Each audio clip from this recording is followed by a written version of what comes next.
হাউসওয়াইফস ব্লগে সবাইকে স্বাগতম। সকাল সকাল চিরতার পানি খেয়ে দিন শুরু হয়ে গেল আমাদের। তবে সকালবেলা খালি পেটে চিরতার পানি খেলে কিন্তু অনেক উপকার। বর্তমানে ওজন কমানো এক অন্যতম সমস্যা, আর ওজন কমাতে এই চিরতার পানি অনেক উপকারী। এছাড়াও লিভারের সমস্যা, কোষ্ঠকাঠিন্য সহ বিভিন্ন ধরনের রোগের ক্ষেত্রে এই চিরতার পানি খুবই উপকারী।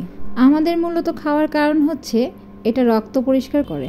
তিক্ত জাতীয় জিনিস রক্ত পরিষ্কার করতে সাহায্য করে। স্বাদ এর তিক্ত হলেও এই তিক্ত পানি দিয়ে রয়েছে অনেক উপকার। অনেকের ত্বকে ওপেন পোরস হয়, এছাড়া ব্রণের সমস্যা থাকে, এগুলো সারাতে কিন্তু চিরতার পানি খুবই কার্যকরী। আমি মনে করি স্কিন ভালো রাখতে আসলে এত প্রোডাক্ট ব্যবহার করার চেয়ে আল্লাহ প্রদত্ত প্রাকৃতিক এমন অনেক খাবার রয়েছে যেগুলো থেকেই আসলে আমরা স্কিনকে ভালো রাখতে পারি। তবে হ্যাঁ, কথায় আছে মাত্রা অতিরিক্ত কোনো জিনিসই ভালো নয়। এটার অনেক উপকারিতা রয়েছে, তবে কেউ যদি মনে করে এটা দিনের পর দিন খেলে সে আরও বেশি উপকার পাবে, এটা একদমই ভুল। সেক্ষেত্রে হিতের বিপরীত হতে পারে। আমি এটা খাই 7 দিন, তবে সেটা মাসে নয়, বছরে, অর্থাৎ 365 দিনে মাত্র 7 দিন। এই 7 দিন সকালে খালি পেটে আমি এটা খাই এবং আলহামদুলিল্লাহ এতে স্কিন অনেক ভালো থাকে। এই মাসে আর কোনো কিছুই কন্টিনিউ করব না, আবার নেক্সট মাসে হয়তো 15 দিনের মতো চিয়া সিড খাবো। তো যাই হোক, গরমকালে লেবুর শরবতের জুড়ি নেই, আর লেবুর দামটাও এখন কম, তাই আমি রিস্টক করা শুরু করে দিয়েছি। লেবু কিভাবে রিস্টক করব ভাবছেন? সেই টিপসটাই আপনাদের সাথে শেয়ার করব। তার জন্য আমার চ্যানেলটি সাবস্ক্রাইব করে আসুন, আর হ্যাঁ, পাশে থাকা বেল বাটনটি অন করে রাখুন, যাতে নেক্সট কোনো ভিডিও আপলোড করলে সেই টিপসগুলো আপনারা দ্রুত পেয়ে যান। এবং টিপসগুলো শুধু নিজে জানলেই হবে না, অন্যদেরকে জানার জন্য ভিডিওগুলো শেয়ার করুন। আচ্ছা, এবার টিপসটা কি সেটা বলে দিই। আমাদের দেশে লেবুর দাম মাঝে মাঝে আকাশ ছোঁয়া হয়ে যায়, তাই যখনই নাগালের মধ্যে থাকবে তখনই একসাথে বেশি করে লেবু কিনে এভাবে রস করে নিন। এরপর ঘরে থাকা যাদের বাসায় যেরকম ধরনের আইস বক্স রয়েছে সেই বক্সগুলোতে আপনারা এই লেবুর রসটাকে ঢেলে সেটাকে ডিপ ফ্রিজে 2 থেকে 3 ঘন্টার মতো এটাকে আইস করার জন্য রেখে দিবেন।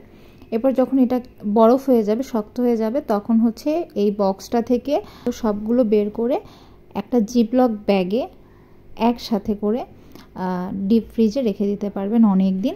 যখন শরবত বানাবেন তখন 1 গ্লাসের জন্য একটা লেবুর আইস কিউব যথেষ্ট।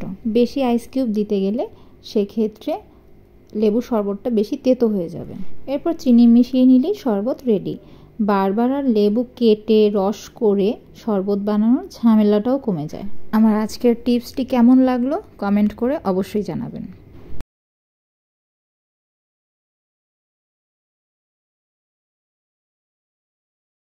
তাই বেশি বেশি টিপস পেতে হলে হাউসওয়াইফস ব্লগের সাথেই থাকুন। তো কথা থেকে আবার কাজে ফিরে আসি। কিছু কিছু রান্নার রেসিপির জন্য আদা গুঁড়া, অর্থাৎ অনেকে পাউডার বলে, সেটার দরকার হয়। তা আমি সেটা তৈরি করার জন্য এখানে কিছু আদা ভালো করে খোসা ছাড়িয়ে সেটাকে ধুয়ে স্লাইস করে নিয়েছি। এবার এটাকে রোদে শুকাচ্ছি। এটা শুকিয়ে এলে যখন অনেকটা হার্ড হয়ে যাবে তখন আমি এটাকে ব্লেন্ডারে পাউডার করে নিব। এদিকে মগজ রান্না করব, তার জন্য মগজটা পরিষ্কার করে নিচ্ছি। আমি মগজ পরিষ্কার করার জন্য নেট ইউজ করি, এটা আমার কাছে খুব সুবিধা মনে হয়।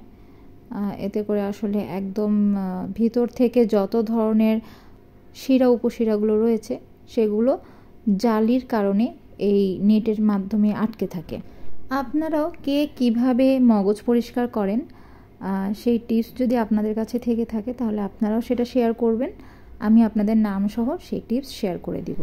আর মগজে কি কি উপকারিতা রয়েছে সেটাও কমেন্ট করে ফেলুন, দেখি কে কে জানেন। তো আমি এখানে অল্প পরিমাণ তেলে পেঁয়াজটাকে হালকা ভেজে নিলাম। যারা আমাকে চেনেন তারা তো অবশ্যই জানেন আমি রান্নাতে খুবই কম পরিমাণ তেল ব্যবহার করি। মগজ তো আমার সেই পছন্দ, আর পছন্দের জিনিসগুলো কেন যেন অল্প হয়। এরপর গুঁড়ো মশলাগুলো দিয়ে মশলাটাকে ভালো করে কষিয়ে নিব।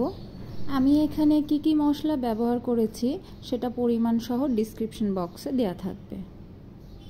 যেহেতু মগজটা হতে বেশি সময় লাগে না, তাই মশলাটাকে ভালো করে আগে কষিয়ে নিতে হবে, তা না হলে একটা কাঁচা গন্ধ থেকে যাবে। এরপর আমি মগজটাকে এর ভিতরে দিয়ে দিব। আসলে রান্নাও একটি আর্ট, আর তাই এটাকে অনেকভাবেই করা যায়। আর এ কারণেই আমরা বিভিন্ন জেলার বিভিন্ন এলাকায় বিভিন্ন ধরনের রান্না দেখতে পাই। তো এইদিকে মগজ রান্না কমপ্লিট। আর আজকের ভিডিওটি সবার ভালো লাগলে অবশ্যই একটি লাইক করে চ্যানেলটি সাবস্ক্রাইব করে আরও নতুন নতুন ভিডিওর জন্য হাউসওয়াইফস ব্লগের সাথেই থাকুন। আজ এ পর্যন্তই। আল্লাহ হাফেজ।